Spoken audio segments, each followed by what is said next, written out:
હજારો વર્ષો પહેલા સમુદ્રમાં ડૂબી ગયેલી ભગવાન શ્રી કૃષ્ણની દ્વારકા નગરીના હવે દર્શન થઈ શકશે.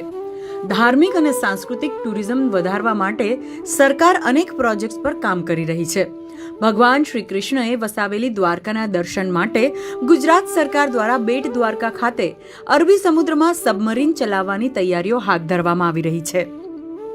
રિપોર્ટ અનુસાર દ્વારકા દર્શન માટે ચલાવવામાં આવનારી સબમરીન પ્રવાસીઓને સમુદ્રની 300 ફીટ નીચે સુધી લઈ જશે, જેનું વજન અંદાજે 35 ટન હશે. સબમરીનમાં એક સાથે 30 લોકો બેસી શકશે, જેમાં 24 મુસાફરો, 2 ડ્રાઈવર, 2 ગોતાખોર, 1 ગાઈડ અને 1 ટેકનિશિયન સામેલ હશે.